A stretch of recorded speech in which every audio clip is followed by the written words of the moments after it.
Good Erev Shabbos, everybody. We had a question about, and I was really thinking about making a video about this anyway. The recent ruling of, I guess they called it Bagatz. I don't even remember what that Gimel stands for, but anyway, the secular Supreme Court in the country that calls itself the State of Israel, I like to call it, is fake. As far as the reform and conservative conversions being recognized for the law of return according to their laws. Now, first of all, I should premise this by saying it's none of my business what they do.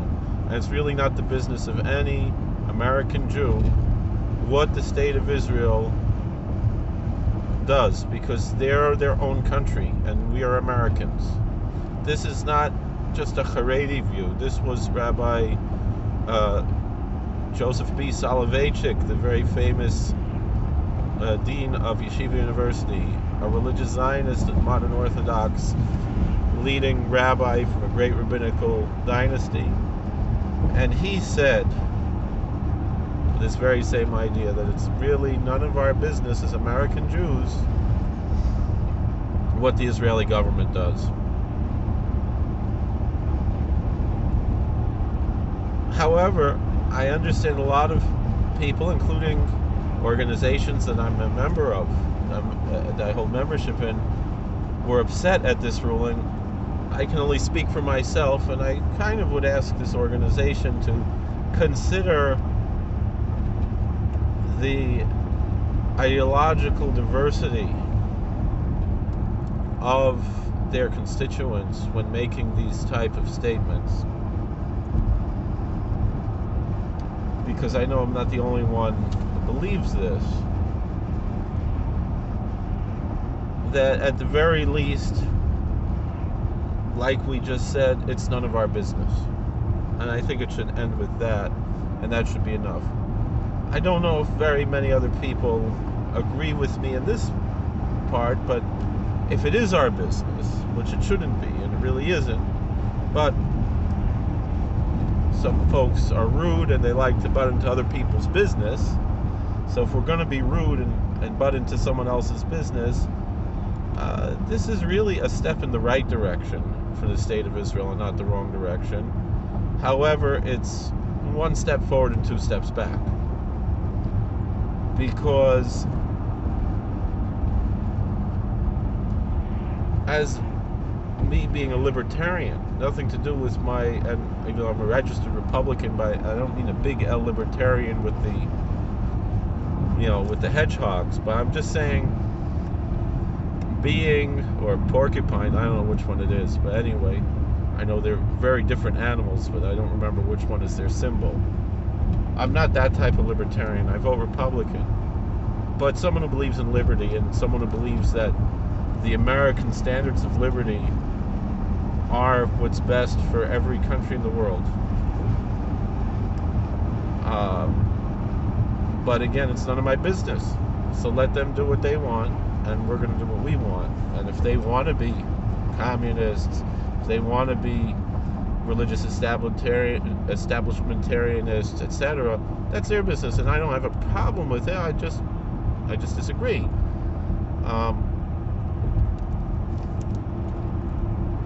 If the State of Israel is going by this ruling, toward a disestablishment of religion, I would welcome that. I would think that I would at least see that as a step in the right direction. On the other hand, by virtue of the fact that this is connected to the right of return in the Israeli government, it's still holding on to something that's very problematic. Part of it, again, this is my own personal view. I know the vast majority of the Jewish community disagrees with me. But the way I see it personally is that Judaism is a religion and not a race. convert to Judaism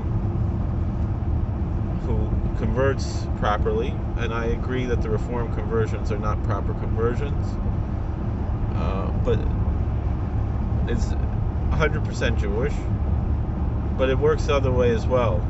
A heretic, even if they happen to be born Jewish, never becomes a Gentile. That I agree. Now, if they marry a Gentile woman, their children are Gentile. So I'm not saying that they become a Gentile, but they kind of stop being Jewish in a certain sense, at least until they repent. They're not part of the Jewish community until they repent of their heresy. Maimonides talks about this very clearly, that there's a difference between just a Jewish sinner, who I would say we're all sinners, there's no righteous, the book of Ecclesiastes says there's no righteous person in the world who only does good and never sins, could still be righteous and be a sinner at the same time, to a certain extent, not maybe simultaneously, but recognize that you're not perfect, but could still be the getter, at least at the time when they do tshuva, etc., that they're in the getter of the tzaddik. But that's talking about, and the same thing, we say Yisrael afal pi shechota Yisrael hu, a Jew even if he sins remains a Jew. Ben kach kruyim bonim, whether it's this way or that way, they're still called children. And even to the point where chelbana is one of the ingredients of the Ketores, that the galbanum is one of the ingredients of the incense in the temple.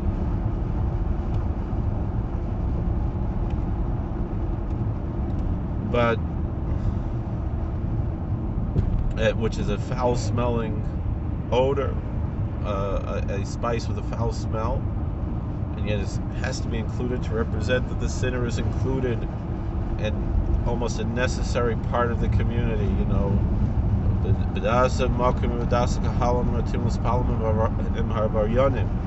That in our liturgy on the high holidays, that we say that we invoke both the heavenly court and the earthly court to permit us to pray together with sinners, with wanton, intentional sinners. But there's a difference between a sinner and a heretic. And there's a certain point, we can argue about what point that is, but that at least temporarily, at least at that time of that heresy, again, one never becomes a Gentile who is Jewish, but they kind of, in a certain sense, stop being Jewish. And the vast majorities of the founders of the State of Israel would be in that category of probably throughout their lives, or through most of their lives, that they were really not part of the Jewish people. They maybe never became Gentiles, because that's not possible, but it's possible for a Gentile to become a Jew, but it's not possible for a Jew to become a Gentile. But there's nothing wrong being a Gentile. There's no sin being a Gentile. But there's something, I wouldn't even say like it's much worse, because there's nothing wrong to be a Gentile. But there's something very bad about being a heretic, about being an apostate, what we could call an ex-Jew, or a non-Gentile perhaps. There's something very wrong with that. And until someone repents, their wine is not kosher. If they're a man, they don't count for a minyan, etc., etc., etc. So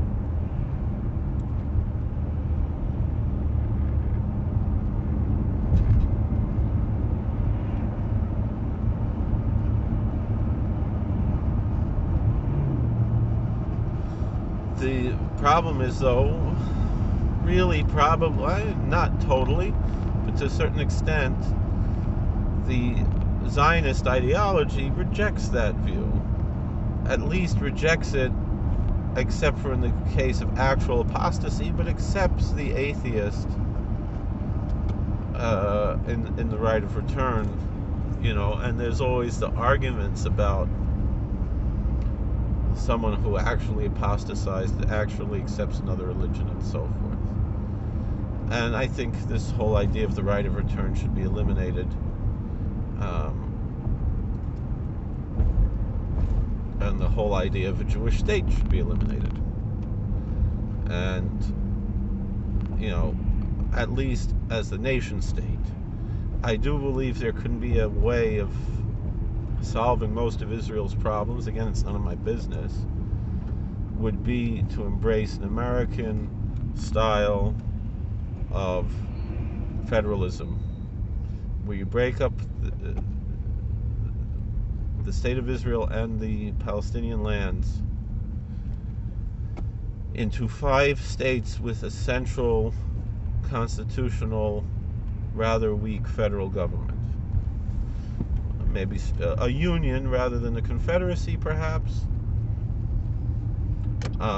that's united by a constitution that ensures Jeffersonian religious freedom on the federal level, but perhaps allows for establishment of religion on what would be the equivalent in the United States of the state level as opposed to the federal level, which was the original approach that the United States had, that the states had the right to choose that.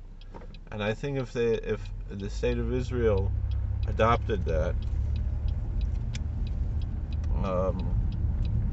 it would solve a lot of their problems. And you could have two, Palestinian states within this federal union, and you could have 3 essentially Jewish states, maybe even more than 3. I think you should have at least 3 that would have that same type of representation with the American style of a bicameral legislature, which really should not shock. I know the Knesset is a unicameral legislature, but the parliamentary approach is something that they adopted from England, which is bicameral. But this American approach, the bicameral approach, that has this type of representation, it's a brilliant, incredible system all around. And if they adopted something like that, it could solve a lot of Israel's problems. And you could have one state be secular and one be Dati and one be Haredi, even divided up more, but still have a certain sense of Yachad, Shiftei Yisrael. And that could really solve a lot of problems in Israel. But in any event, with all that being said, I personally, at least, not only have no problem with expanding religious freedom in Israel, I personally, as much as it's none of my business, I welcome it, because I think that is positive for everybody. Everybody gains from it. And the other thing is, the claim is, which is true, is that, this limits the unity of the state of Israel as a unified Jewish state. And that's the general Orthodox argument against this. But my question is, why is there a value in this unity? Reb Nachman Breslover, right, was a person who could talk to heretics, right? But he simultaneously warned against his Chabas L'Rishoyim, against having associations with the wicked. He could talk to the wicked without being mischaber to them.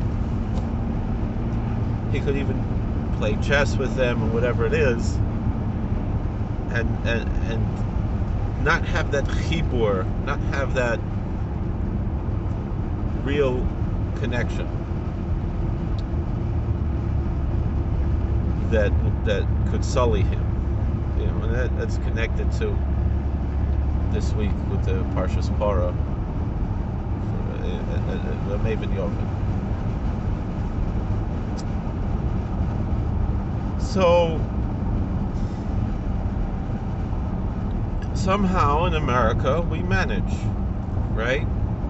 Somehow in America, Orthodox Jews figure out how not to marry Reform converts. And it's hard. It's a challenge, but I think, I can make a comparison to another religion. It's the same thing in ours, but I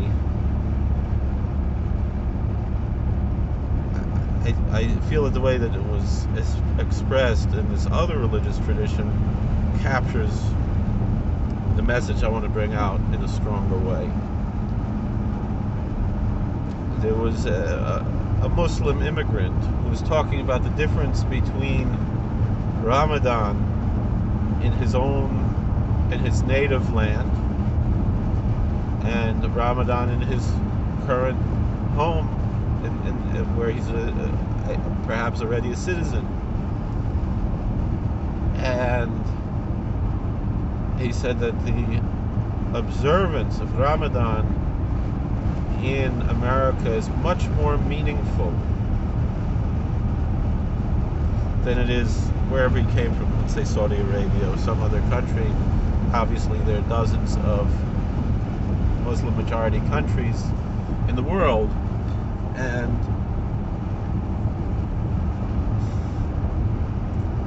because he said, the law of Ramadan is you eat at night and you fast during the day. So the whole country shuts down all day, and everybody is up all night learning, working and doing whatever they do, living their lives, and they have the TV shows, the soap operas, special for Ramadan, and all of these things. And pretty much it's all done for you. You don't have to put any effort, really. It's very easy, and it would be strange if you weren't doing it, right?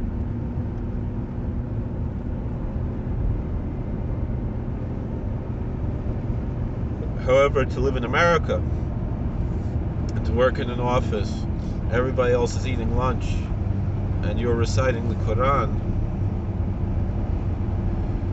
it's much more meaningful, right? On your lunch break, you're not eating, you're doing some devotion, you're making your salat, which is a prayer, not eating a salad, and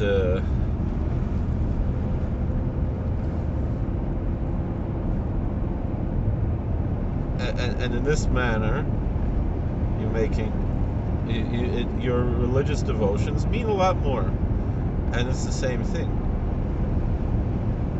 All right, you're going to have the Israeli government just do your whole religion for you? When are you going to build your personal relationship with the Almighty? And again, I think this perhaps goes back to what I was talking about, because again, I'm an American. Judaism is my religion. I'm a Jew.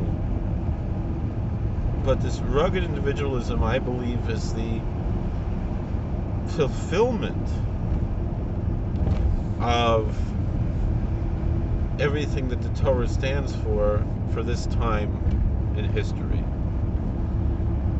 It might not necessarily be for the Messianic era, but all the things that the eschatological beliefs that the religious Zionists have about the state of Israel is how I feel about America.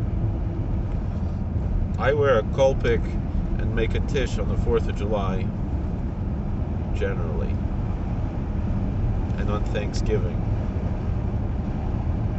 And I would say Hallel.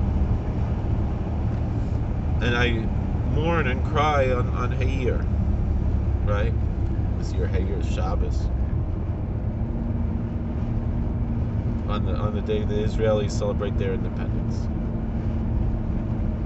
Because it's for me, America is not merely an issue of patriotism. I believe that it is a fulfillment of an eschatological role in the spiritual and moral and ethical evolution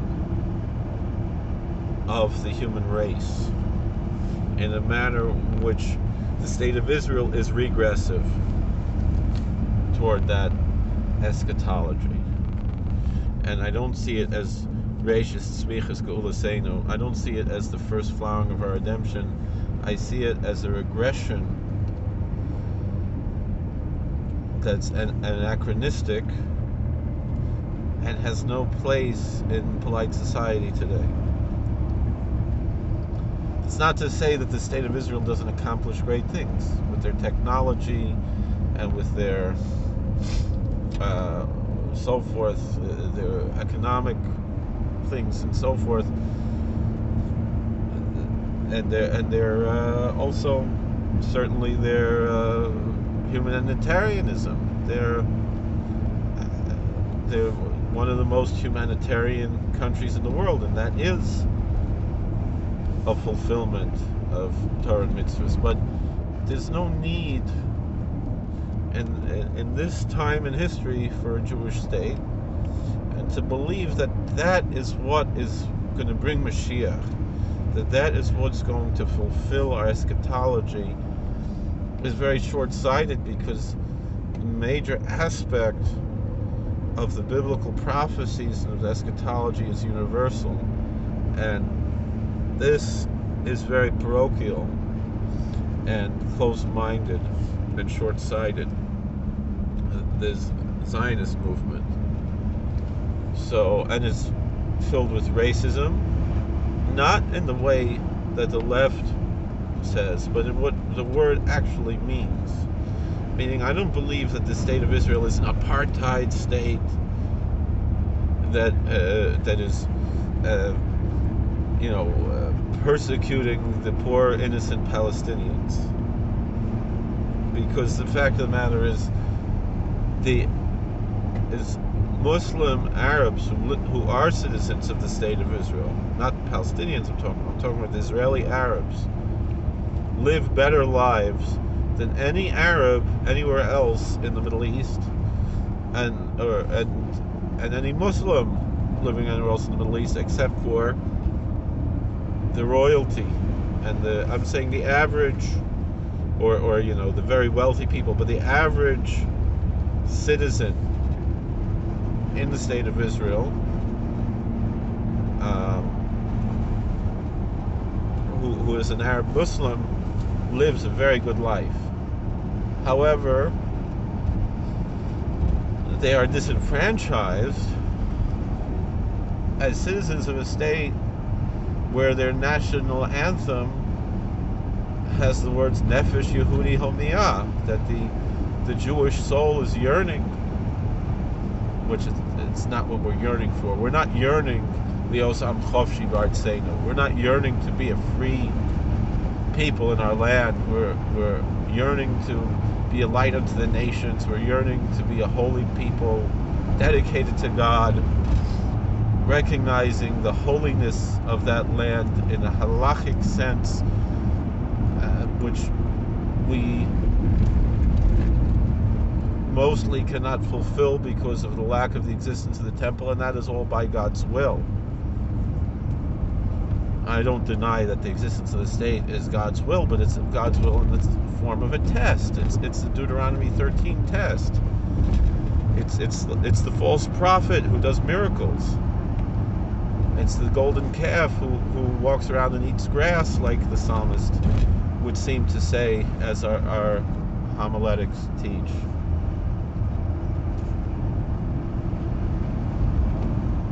How they interpret that verse in the Psalms quite literally. And that's a homily. Those are our homilies. Are that the things that would seem at the at face value to be rhetorical and to be symbolic might actually be literal. And there's a lesson in that. Meaning, again, it's the Deuteronomy 13 lesson of the false prophet who does miracles and yet was sent by God to test us And that's what the state of Israel is. But nonetheless, there's ways to pass this test without people being hurt. But anyway, the point is that there's no goal of the state of Israel to persecute the Arabs. That's not, whether they be Israeli Arabs or whether they be Palestinians who are not Israeli citizens at this time. But it very well could be, and could have a path to citizenship. Certainly, if they would embrace this almost Caroline Glick type of ideology, she's definitely a Zionist. But that which I'm proposing of federalism, of having a union of states, and that would also solve the issue of the non-contiguous nature of Gaza and the West Bank.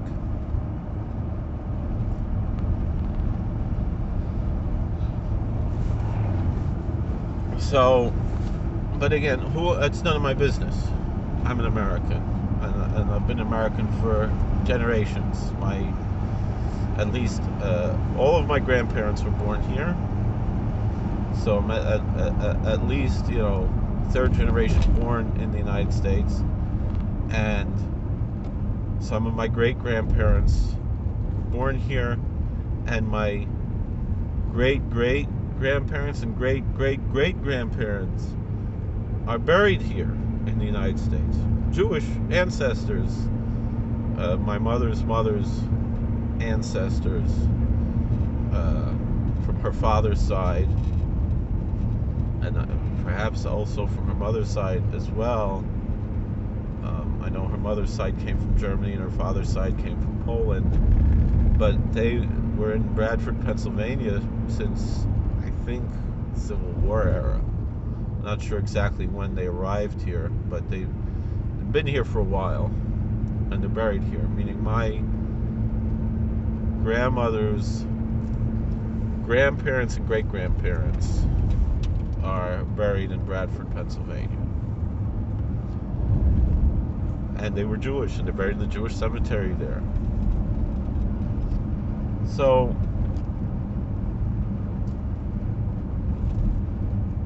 in any event, I'm an American, but not just American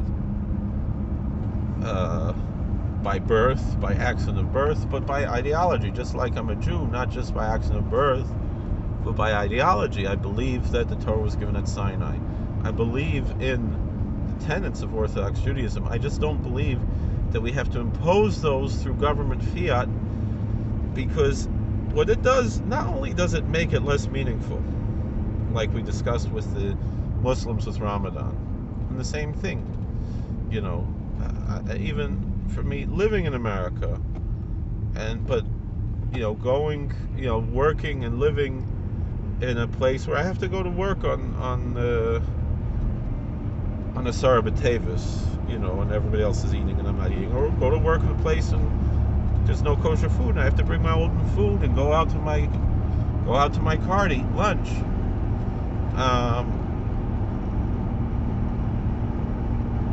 And not everybody dresses like me and so forth. In a certain sense, it makes it more meaningful. It makes it more of a relationship with God. It means I'm standing for something. And I'm also part of a wider, diverse community as well. Meaning, I'm among a group of chaplains of different faiths, and I am part of that community as well.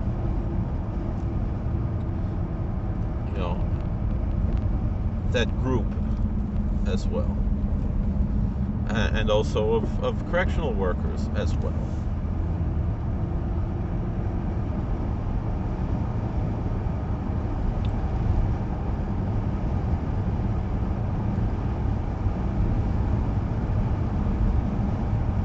So,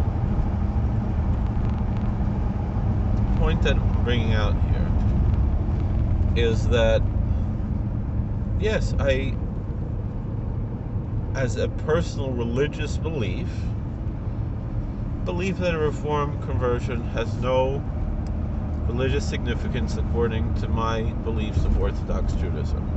And furthermore, I believe that Orthodox Judaism is the true faith.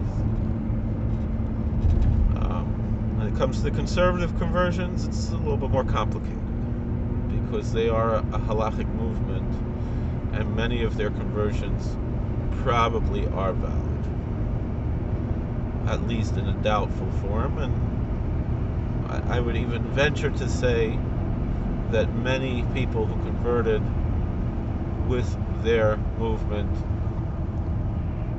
theoretically could be counted for a minyan as much as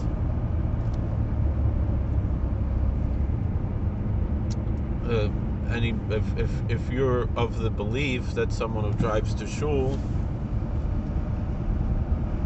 who was born Jewish will count for a minyan, which is controversial as well.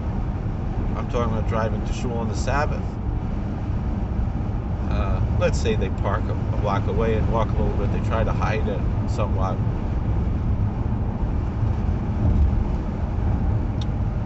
Okay, I hear you.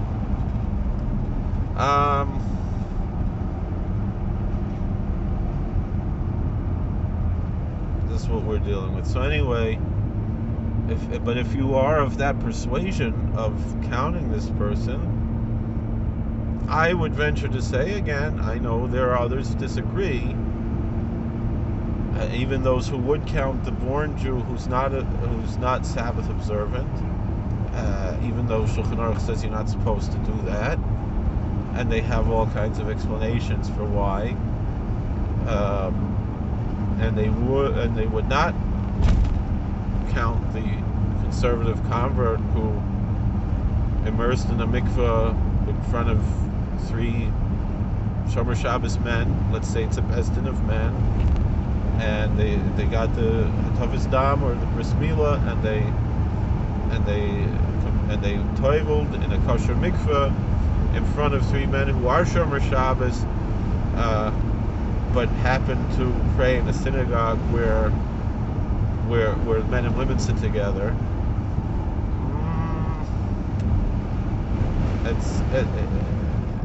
It's very tenuous to try to make that argument that this one is kosher and this one is not kosher.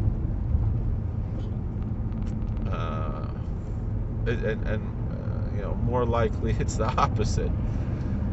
Particularly if this, let's say, this conservative convert, let's say he does keep kosher and does keep Shabbos, doesn't drive on Shabbos, but he wants to sit in a shul where he can sit next to his wife. And then the other person was born Jewish, and they drive to the Orthodox shul.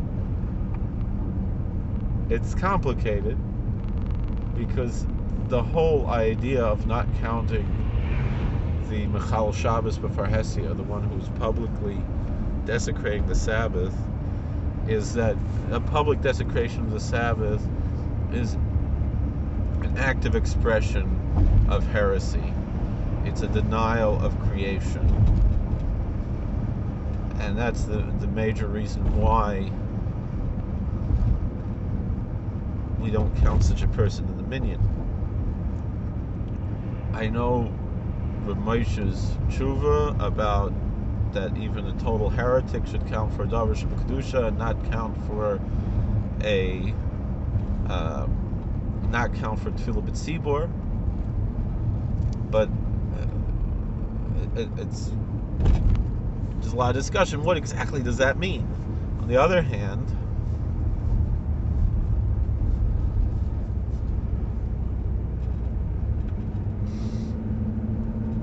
when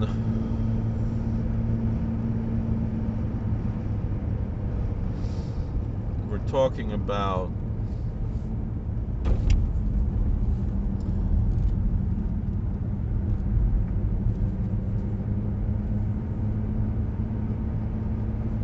Chacham Ovadia, his tshuva, makes a little bit more sense to me personally.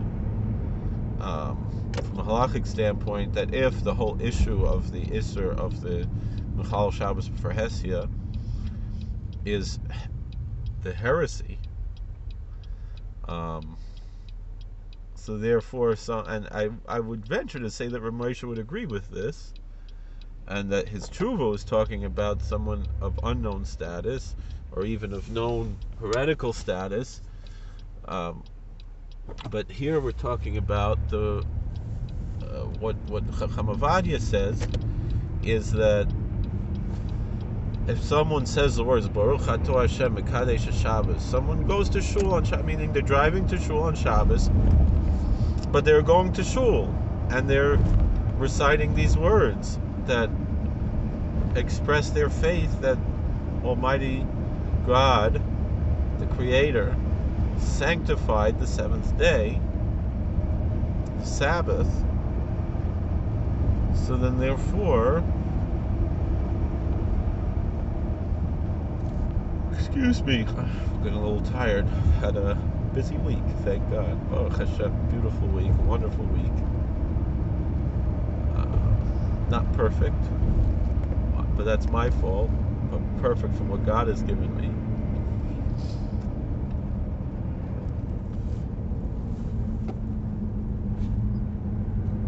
The expression of faith is enough to say that this person is not a heretic. This person is part of the Jewish community, and their driving on the Sabbath would be under the category of, like Maimonides says, the sinner, as opposed to the heretic.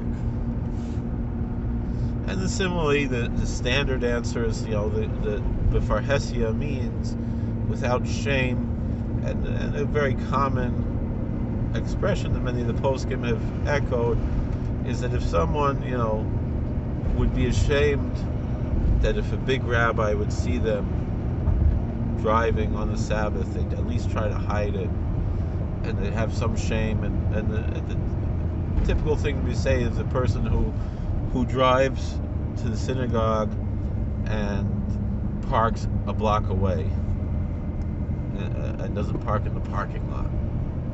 And the whole idea of how a lot of synagogues specify that the parking lot must be closed on Shabbat, on the Sabbath, even though they know people are driving. But insult of parking right in front of the synagogue